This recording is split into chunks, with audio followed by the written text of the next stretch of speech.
Good morning, Eastside Youth. Hope you guys are doing well today. Um, yeah, I will get going here in just a little bit. I will have a couple of announcements. Again, hope you guys are doing good. Getting some breakfast, getting some coffee if you drink it. Uh, I'll just share this little story. What's wild to me is, and I feel like we have toasted Pop Tarts as a youth group before. But I definitely brought in my little bag of Pop Tart this morning. Um, Morning, Anna.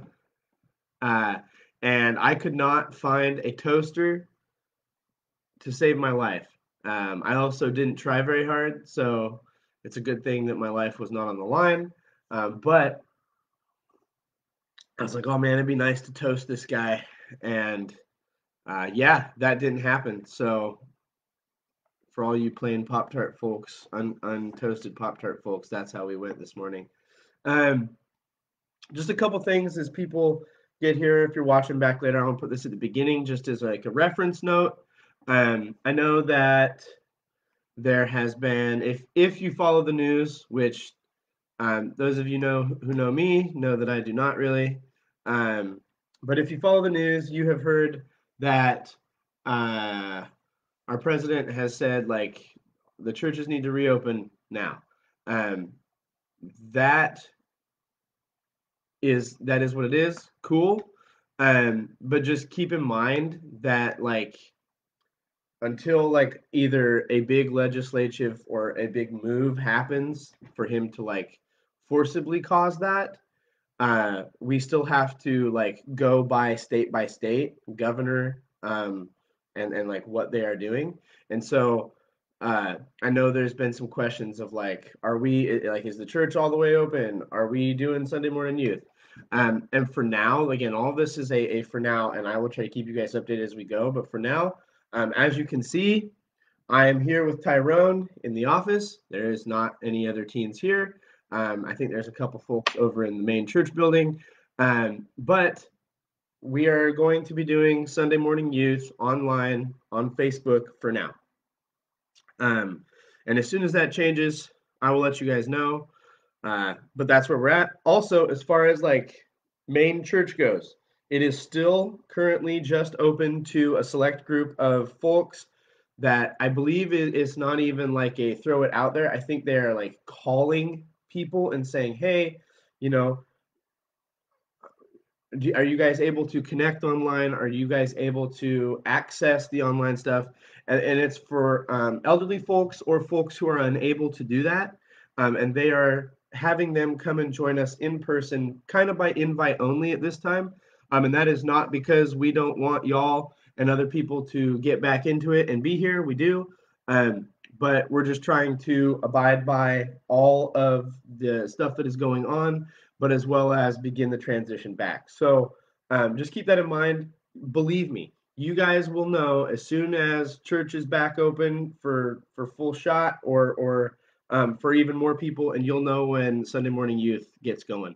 Um, I promise I will make that known to you. Yeah, that's what I'll say. The other thing is, as you know, tonight we're going to be getting together for the first time in about 2 months. And so I have put out a couple things, and I'm just going to remind you here. We are encouraging you to wear a mask. If you have a mask, please bring your mask.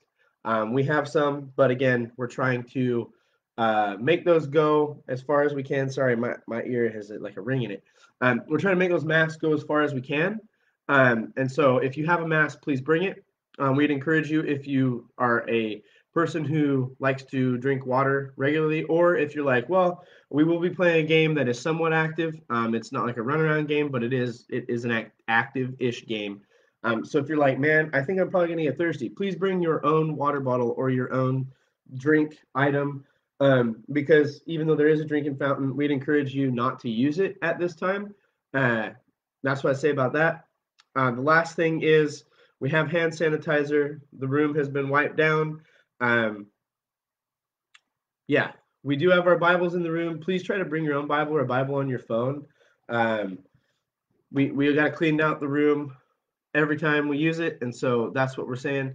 The other thing is there was a question about snacks. You know me, I love snacks. But for the time being, we are going to refrain from having snacks, whether we're providing them or anybody else. So if you're a person that is like, man, I love to make snacks, we love that you love to make snacks. Please hold on bringing those until we give the thumbs up, and be thinking about your cool snack ideas that you can bring in at that point. So that I think that's all I have to share. Um, yeah, we're excited for tonight. I'm excited to get back into a more regular feeling for youth group. So that's what I'll say. But it is not youth group. It is Sunday morning youth. So if you are here or if you're watching back later, if you want to turn to 2 Kings chapter 13, 2 Kings 13. And while you do so, last week we looked at the end of Joash. He's the king of Judah, and how he began to reign when he was really young. He was like 7 years old. And the things that he did as his time as king. And this week, we're going to be in the midst of another Joash. It's going to take place like in the middle of that king's reign, and then it's going to follow into another king's reign. And that guy has the same name as the guy last week. It's going to be confusing, but I promise we'll pause and take note of that stuff. As always, if you guys have questions, feel free to comment those or message them to me. Tell me, hey, Hunter, pump the brakes. What's going on? Yeah, that's what I'll say. So with that said, we're going to dive right in. 2 Kings chapter 13, we're going to start in verse 1. In the 23rd year of Joash, the son of Ahaziah, king of Judah, Jehoahaz, the son of Jehu, began to reign over Israel and Samaria, and he reigned 17 years. He did what was evil in the sight of the Lord, and followed the sins of Jeroboam, the son of Nebat, which he made Israel to sin. He did not depart from them. And the anger of the Lord was kindled against Israel, and he gave them continually into the hand of Hazael, king of Syria, and into the hand of Benhadad, the son of Hazael. Then Jehoahaz sought the favor of the Lord, and the Lord listened to him, for he saw the oppression of Israel, and how the king of Syria oppressed them. Therefore the Lord gave Israel a savior, so that they escaped from the hand of the Syrians, and the people of Israel lived in their homes as formerly. Nevertheless, they did not depart from the sins of the house of Jeroboam, which he made Israel to sin, but walked in them. And the Asherah also remained in Samaria. For there was not left to Jehoahaz an army of more than 50 horsemen and 10 chariots and 10,000 footmen. For the king of Syria had destroyed them and made them like the dust at threshing. Now, the rest of the acts of Jehoahaz and all he did and his might, are they not written in the books of the chronicles of the kings of Israel? So Jehoahaz slept with his fathers, and they buried him in Samaria, and Joash his son reigned in his place. All right. So this chapter wastes no time introducing the new king. So last week we were looking at Judah, and this week we're pivoting back to look at Israel. So we're looking at the kingdom of Israel, the 10 tribes that like stayed unified. And so in looking at that, we introduce this new king, Jehoahaz, and it doesn't waste any time in saying this guy did what was evil in the sight of the Lord. And unless we start to say, what did he do? It tells us that he continued to do the things that Jeroboam did in making Israel to sin. So he set up different worship, Asherah in Samaria. These were like other gods that they began to worship in the area. And we find out that his dad was Jehu. And when we last talked about Jehu, we found out that Jehu took some criticism for not dealing with all these things himself. So it would seem that Jehu, in not dealing with all of this other like worship and all of this other stuff that was considered evil in the eyes of the Lord, as it says, him not dealing with it, it gets passed on to his son Jehoahaz. And he just kind of continues to do the same stuff. And so it says that in this time, Hazael, remember Hazael is the king of Syria, and he is attacking him, and he's just a snare to them, and he continues to overtake Israel.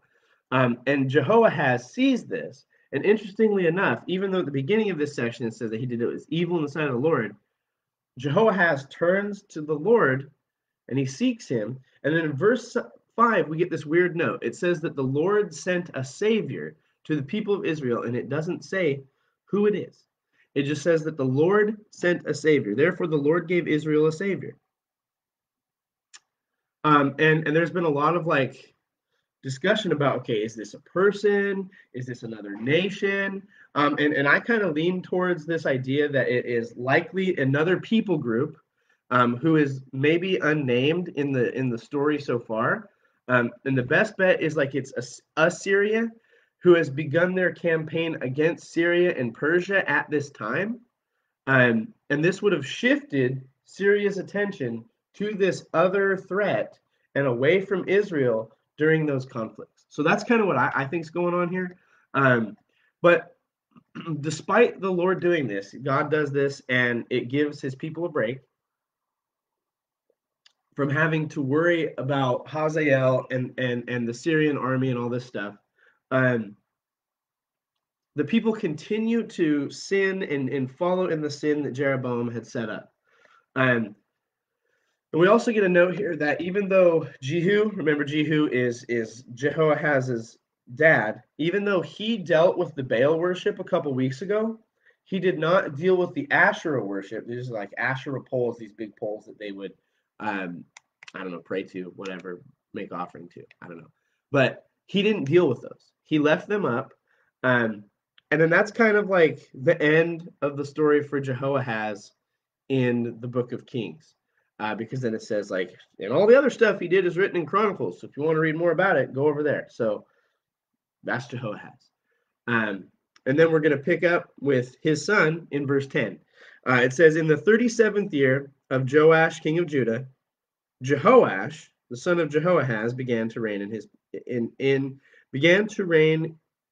over Israel in Samaria, and he reigned 16 years. Sorry, that sentence shouldn't have been as hard as it was. He also did what was evil in the sight of the Lord. He did not depart from all the sins of Jeroboam the son of Nebat, which he made Israel to sin, but he walked in them. Now the rest of the acts of Joash, and all that he did, and the might with which he fought against Amaziah king of Judah, are they not written in the books of the Chronicles of the kings of Israel? So Joash slept with his fathers, and Jeroboam sat on his throne. And Joash was buried in Samaria with the kings of Israel.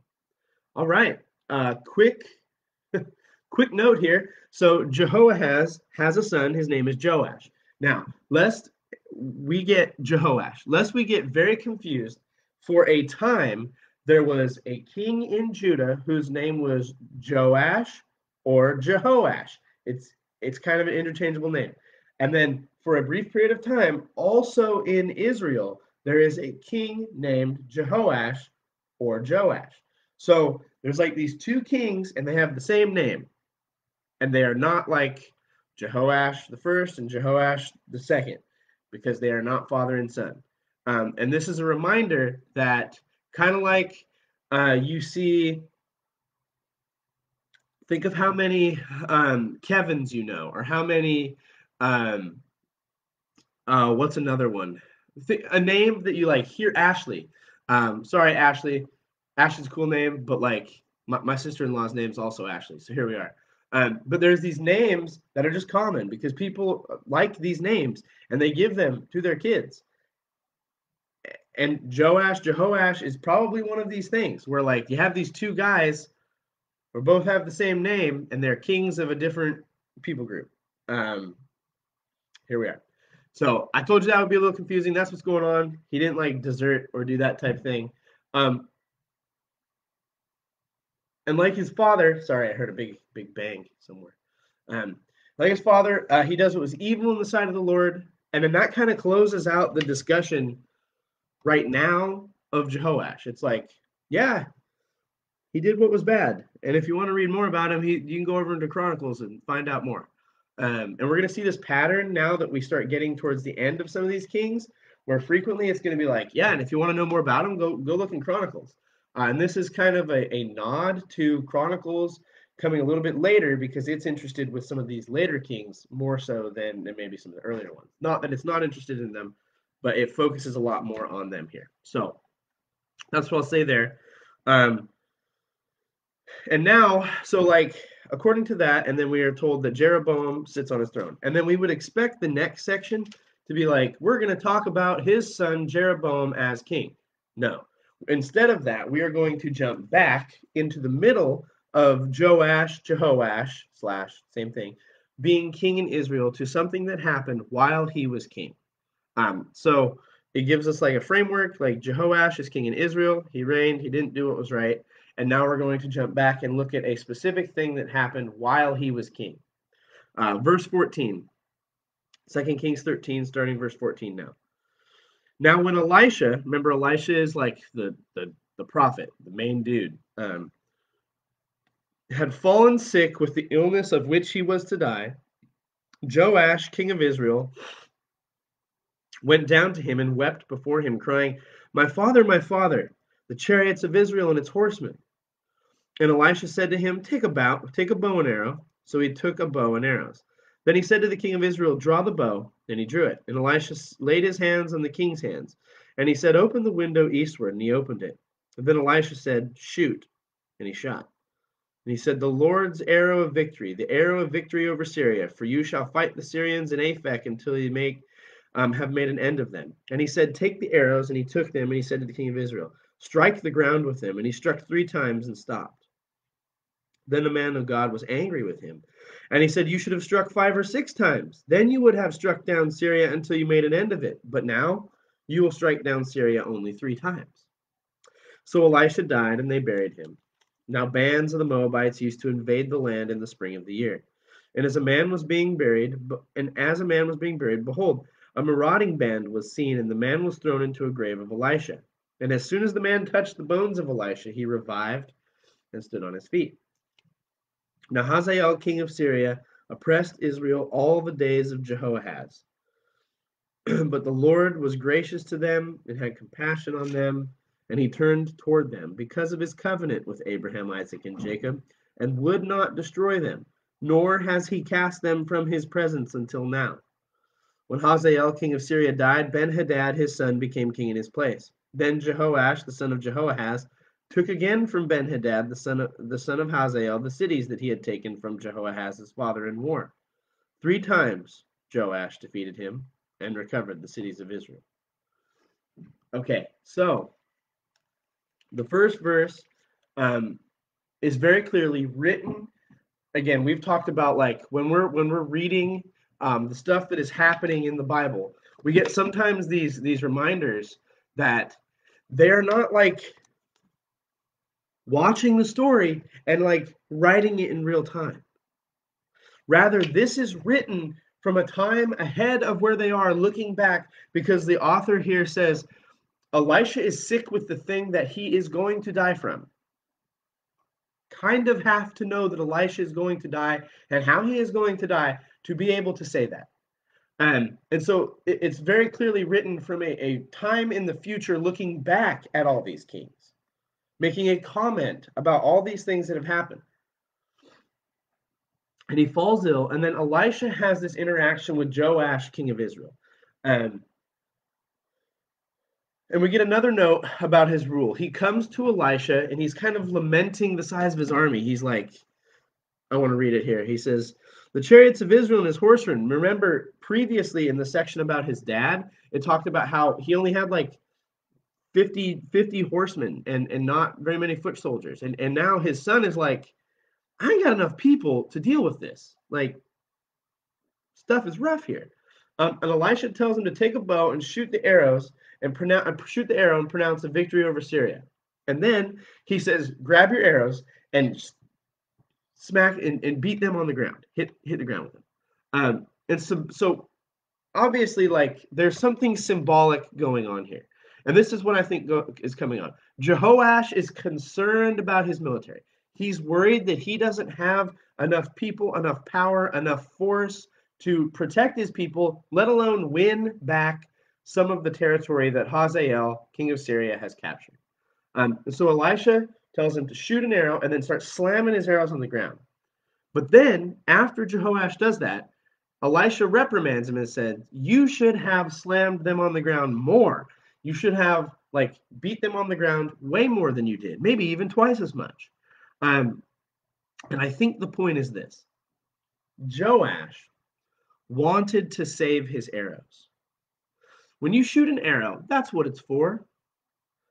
And for those of you who've like ever messed with a bow and arrow, like if you took an arrow and proceeded to beat the ground with it, it's gonna break. Like you're gonna break these arrows.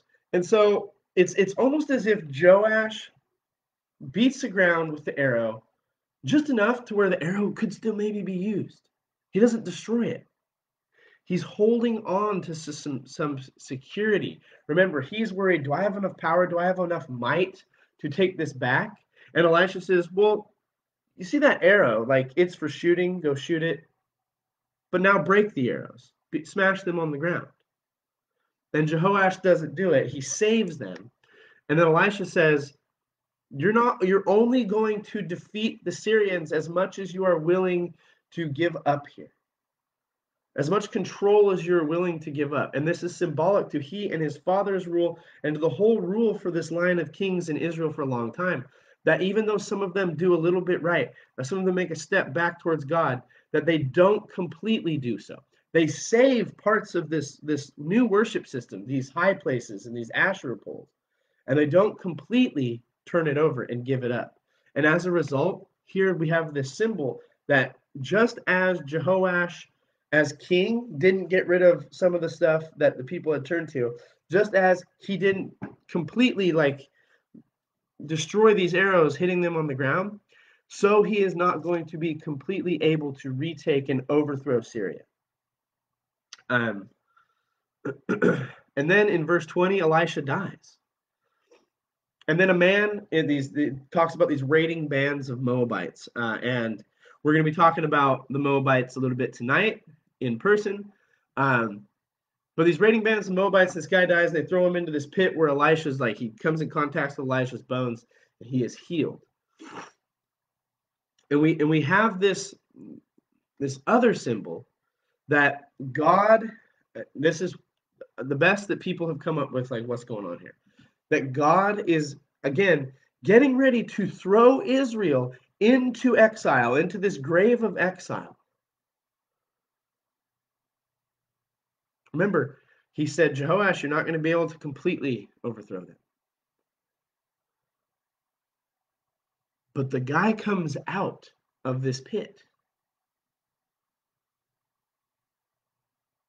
That's good news. Because for the Israelite person who might be reading this and going, whoa, wait a minute.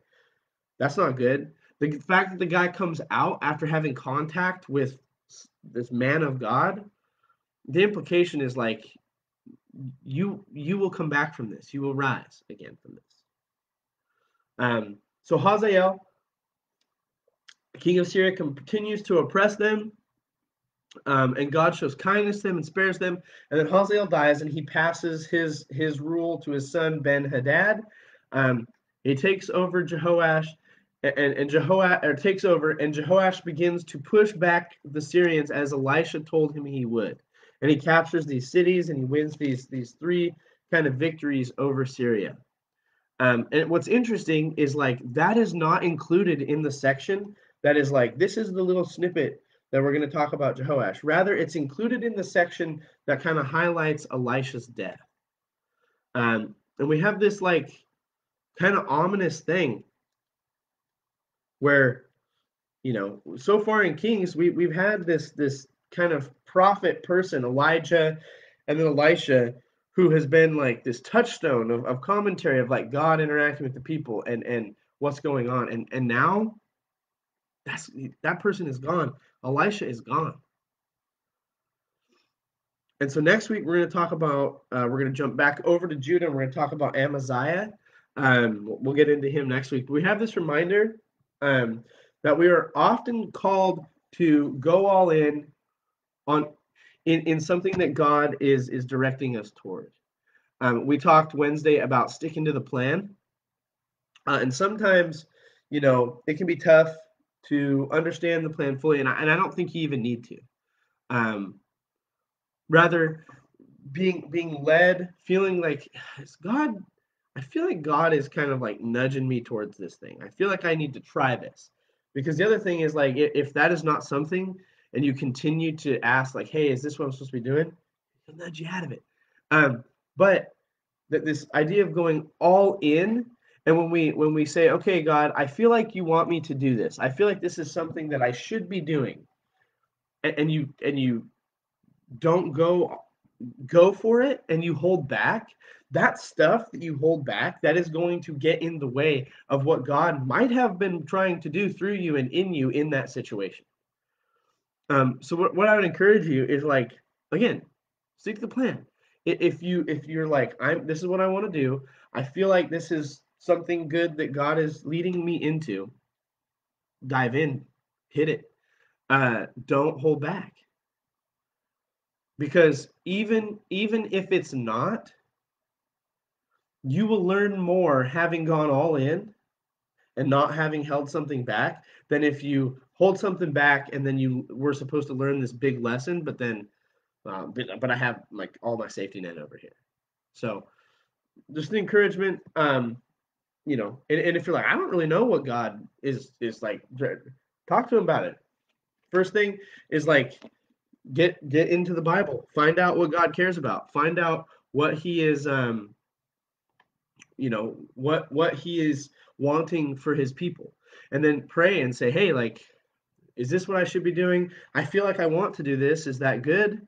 And again, I've shared this with you guys before. I don't think like the will of God is this straight bam. I think it, you know, branches more than we would often think. So anyway, guys, that is 2 Kings 13. I'm excited to see y'all tonight. Just a reminder, even though like it's a bummer to have to say this, and I'm very much looking forward to when we do not have to say this. Please try to refrain from just inviting all your friends out right now. We would love them to come, but for now we're just trying to just reopen slowly. And so yeah, we might already have to move our room if our size gets too big, and so we're looking at that too. So this week's kind of a tester, just take it slow. But and I don't like having to say that, but it is kind of where we're at as we try to reopen slowly. So love you guys. I will see you tonight. Stay healthy, stay hopeful. See you soon.